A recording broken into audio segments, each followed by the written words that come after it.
माझ्याही अगोदर झालेला आहे आणि याच्यात सन्मानित साहेब करणार आहे. मी इथे उपस्थित असलेल्या माझ्या सर्व सहकारी कार्यकर्त्यांना सांगेन की कणकवलीमध्ये ज्या 2018ला कणकवली नगरपंचायतची निवडणूक झाली, त्या निवडणुकीमध्ये स्वाभिमान पक्ष म्हणून आणि भारतीय जनता पक्ष म्हणून आपण विविध लढलो आणि आज 2024ला निवडणुकीच्या समोर जात असताना आज भारतीय जनता पक्ष म्हणून जेव्हा आपण या निवडणुकीच्या समोर जातोय तेव्हा शहरामध्ये आपली ताकद अजून 2 पटीने वाढलेली आहे असं चित्र आल्या मुलीकडे तयार झाले आहे. जवळपास 12,000ची लोकसंख्या असलेला आपला कणकवली शहर 9,500 पर्यंत मतदान झालं 2018ला आणि 5,500 पर्यंत आपल्याला मतदान मिळून नगराध्यक्ष आणि 11 नगरसेवक आणि भारतीय जनता पक्षाचे नगर असं मिळून आपल्याला 75 ते 70% मतदान आपल्या या शहरामध्ये आपण सगळेजण मिळू शकतो. आता ह्या निवडणुकीकडे पाहत असताना गेली अडीच वर्ष 2019 ते महायुतीचं सरकार येईपर्यंत जेव्हा या इकडच्या असलेल्या खासदारांचं सरकार होतं, विनायक राऊतांचं सरकार होतं, तेव्हा इकडे उपस्थित असलेले भारतीय जनता पक्षाचे माझे सगळे नगरसेवक सहकारी सांगू शकतात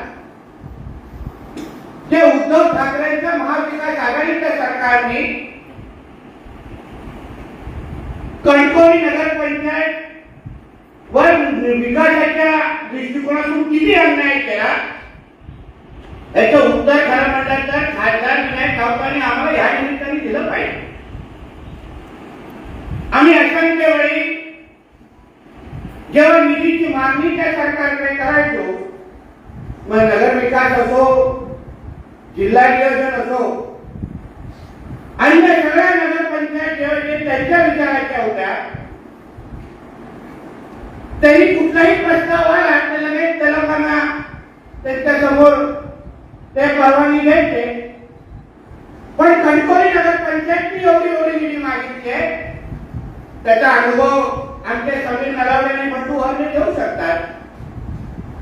आम्ही जेव्हा निधी मागायचो, आम्ही जेव्हा कुठलाही प्रस्ताव तिथे पाठवायचो तेव्हा एकही प्रस्ताव त्या लोकांनी त्या उद्धव ठाकरेंच्या सरकारमध्ये आमचा मान्य केला नाही. याचं उत्तर खरं म्हणलं तर विनायक राऊतांनी कणकवलीच्या जनतेला द्यायला पाहिजे. आज तुम्ही मतं मागण्यासाठी जेव्हा कणकवली शहरामध्ये विनायक राऊत येतील तेव्हा आपण जनतेमध्ये जाऊ त्यांना प्रश्न विचारला पाहिजे की बाबा तुमचं सरकार असताना, तुमच्या घरातला मुख्यमंत्री असताना तेव्हा तुम्ही विकासाच्या वर राजकारण का केलं? हा प्रश्न तुम्ही मुद्दामून त्या लोकांना विचारायला लावला पाहिजे. आम्ही अभिमानाने सांगू शकतो आणि वर्षापासून ज्यापासून आमचं महायुतीचं सरकार राज्यामध्ये आलं, मुख्यमंत्री म्हणून आदरणीय एकनाथ शिंदे साहेब तिथे बसले, उपमुख्यमंत्री म्हणून देवेंद्रजी फडणवीस बसले आणि नंतर अजित पवार तिथे उपमुख्यमंत्री म्हणून आले आणि जिल्ह्याचे पालकमंत्री म्हणून आमचे रवींद्र चव्हाण साहेब तेव्हा त्या खुर्चीवर बसले. तेव्हा आमच्या या कणकवली नगरपंचायतच्या वतीने जे आम्ही मागितलं म्हणजे उदाहरण आम्ही 5 मागितले तर 25 देण्याचं काम आमच्या या महायुतीच्या सरकारने केलेलं आहे. म्हणून आमचा अधिकार आहे की आज आता आम्ही जनतेसमोर जाऊ सन्मान्य या महायुतीचे उमेदवार म्हणून सन्मान्य राणे साहेबांसाठी हक्काने या जनतेकडे मतदान मागण्याचा आमचा अधिकार आहे. कारण का जनतेसाठी काम करून विकास करून आज आम्ही जनतेच्या समोर जाणार आहोत. मी आपल्या सगळ्यांच्या वतीने सन्मान्य राणे साहेबांना ग्रंथ विनंती करते कारण कणकवली शहरामध्ये आपल्याला जास्त लक्ष देण्याची गरज नाही. आपण प्रचाराच्या निमित्ताने आपल्या इथे जास्त येऊ नका. जास्त येऊ नका. इकडची जनता ही आपल्यावर प्रेम करणारी आहे, विश्वास दाखवणारी आहे. कणकवली आणि राणेसाहेब असं समीकरण वर्ष राहिलेलं आहे. जगाच्या पाठीवर कोणीही कणकवली नावाचा उल्लेख केला तर लगेच लोकांचं उत्तर येतं, हा कणकवली म्हणजे सन्मान्य राणेसाहेबांची कणकवली, असं समीकरण सगळीकडे तयार होतं. म्हणून आपण कार्यकर्ते म्हणून विश्वास निर्माण केला पाहिजे, दिला पाहिजे. ते साहेब आता या 2018ला जो 9,500 मतदान आमच्या कणकवलीमध्ये झालं त्याच्यामधून किमान 7,500 मतदान हे आम्ही लोकसभेमध्ये आपल्याला मिळवून घेऊ, एवढा विश्वास या निमित्ताने तुम्ही व्यक्त केला पाहिजे किंवा दिला पाहिजे. अशा पद्धतीचं काम आपल्याला आता पुढे 7 मेपर्यंत करायचं आहे. कामाचा पाडा वाचायला गेलं ना तर हे उभाटावाले इथे आता नजरेसमोर पण उभं राहू शकत नाही. खरं म्हटलं तर वाडावाडामध्ये घराघरामध्ये ह्या लोकांचा विरोध झाला पाहिजे की तुम्ही आपले चेहरे पण दाखवू नका.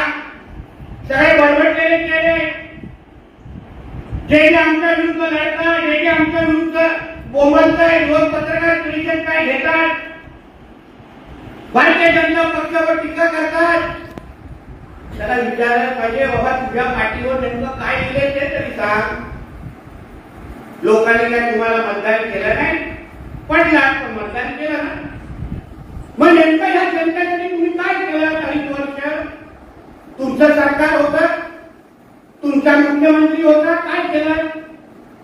साध्या आमच्या शिवाजी चौकाच्या रस्त्यामध्ये छत्रपती शिवरायांची मूर्ती तिच्यामध्ये उभी होती. आपल्याला सगळ्यांना ती घटना माहिती आहे.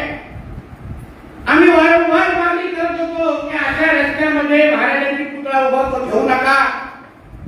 कुठेही अपघात झाला तर आपण राज्य संघटनेचे आमचे प्रतिनिधी बोलायचे, तेव्हा त्या लोकांना वाटायचं आम्ही राजकारण करतो.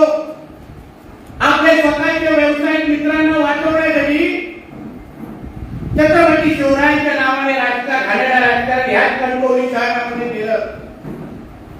मग जेव्हा आमचं महायुतीचं सरकार आलं मग काही आम्ही एक पण रात्र थांबलो नाही. रात्री झोपत असताना शिवरायांचा पुतळा इथे उभा होता आणि आमच्या विरोधात सकाळी उठण्याच्या अगोदर आमच्या शिवरायांना मानाने आम्ही तिथे बसवलं. अशा पद्धतीने शिवरायांनी लावले आमचं नाव. आज काय नाही केलं आपल्या कणकवलीच्या एकंदरीत सगळ्या प्रश्न सोडवण्यासाठी सांगा मला. 5 वर्षा अगोदरची आपली कणकवली आणि आताच्या कणकवलीमध्ये किती फरक आहे? रस्त्यांच्या जाळं जे आपल्या कणकवली नगरपंचायतची सत्ता असताना आपण जे इथे तयार केलं, आपल्या शहरामध्ये ट्रॅफिकचं नियोजन योग्य पद्धतीने झालं पाहिजे. त्या सूत्रातून कुठून कसे रस्ते आमच्या बंधू हरतेजी आणि त्यांच्या सगळ्या सहकार्यांनी कुठे पेन्सिल फिरवले आणि कुठून रस्ते काढले. आता आम्हाला पण परत गाड्या फिरवायला लागेल अशी परिस्थिती कणकवली. येणाऱ्या काही वर्षामध्ये आपल्या कणकवलीमध्ये ट्रॅफिक ही समस्या राहणार नाही. याचं सगळं श्रेय आमच्या बंधूंनी पण बांधवला असाही का मुद्दा आहे, सांगण्यासारखे आहे, दाखवण्यासारखे आहे. आपण मतदारांसमोर सांगितलं पाहिजे, मतदारांना जाणीव करून दिली पाहिजे. हे जे कोण आपल्या उभाटाच्या नावाने विरोधी पक्षाच्या नावाने आपल्या समोर जेव्हा येतील तेव्हा जनतेला सांगितलं पाहिजे की तुम्ही ह्याला विचारा. ते जेव्हा शहरामध्ये विकास होत होता, इंटरनॅशनल स्कूलमध्ये शिकताय, दर्जेदार शिक्षण घेताय, त्याही गोष्टीला विरोध तेव्हा आपल्या विरोधात कधी केला. त्याही बाबतीमध्ये प्रश्न टाकले, त्याही बाबतीमध्ये पत्रव्यवहार केले आणि कसं ती शाळा होऊ नये यासाठी प्रयत्न केला. कुठलाही प्रश्न असला तर पहिला विरोध करायचा, घाणेरडं राजकारण करायचं आणि मग गप्प बसायचं. हा एक तर मी काय म्हणून ह्या निमित्ताने बांधवांनो आपण लोकांसमोर जात असताना आपली भूमिका स्पष्ट असली पाहिजे. आपल्याला सगळ्या गोष्टीची माहिती असली पाहिजे. लोकांना जाणीव करून दिली पाहिजे की या आमच्या विनायक राऊत नावाच्या या गाडीला तुम्ही शहरामध्ये उभं करू नका.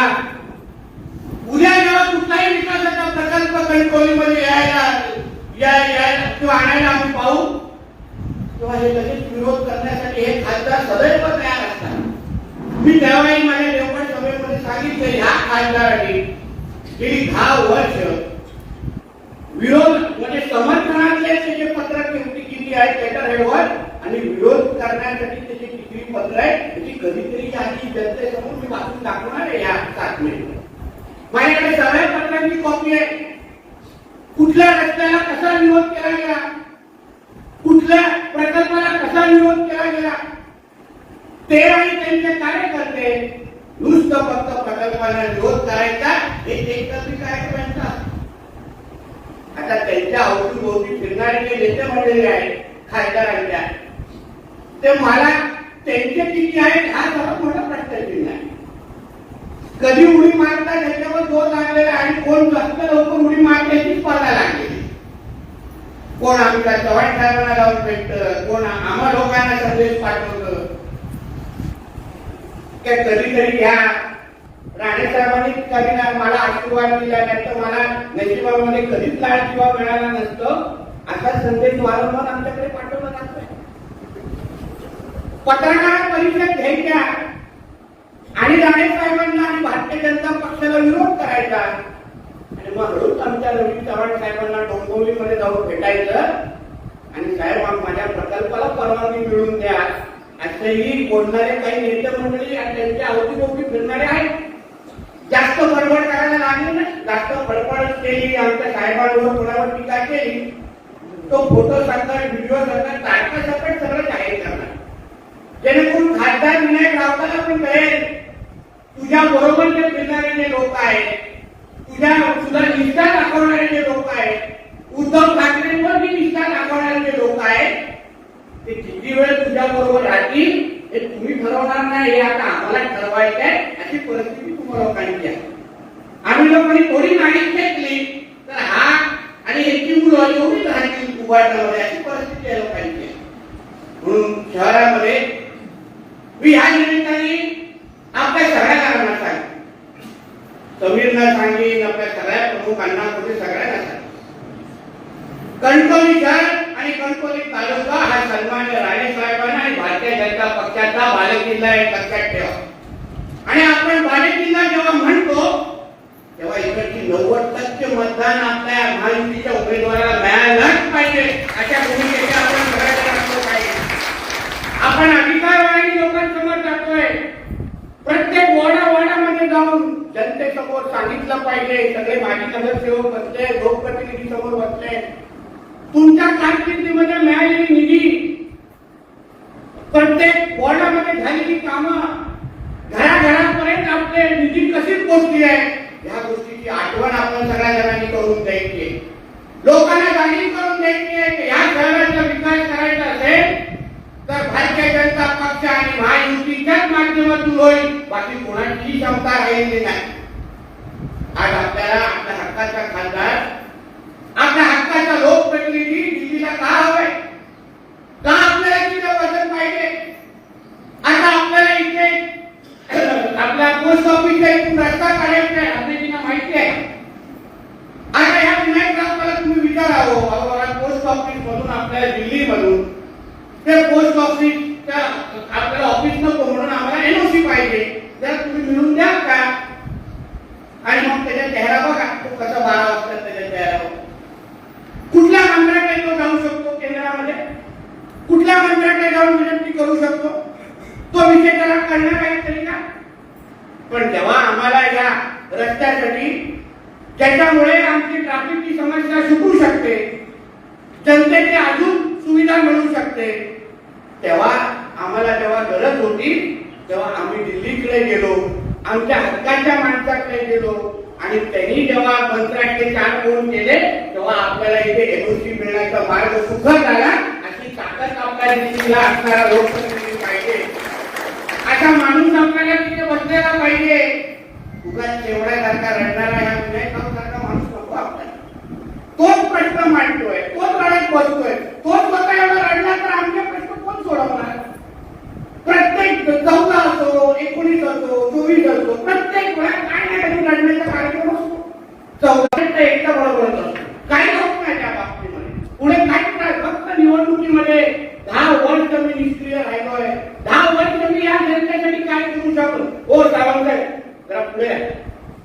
प्रदेशवरच्या 10 वर्ष मी जनतेसाठी काय करू शकतो नाही ते चांगलं सांगू शकत नाही.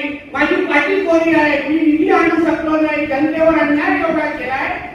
म्हणून करायचं काय, दुसरे कुठले ना कुठले तरी मुद्दे काढायचे आणि कुठेतरी दुसरी निवडणूक भरकटायला प्रयत्न करायचा. जो काय विषय आहे ना, आपले साहेब मध्ये पत्रकार परिषद घेऊन सिडकोचा विषय स्पष्ट करते, त्याची चिंता करू नका.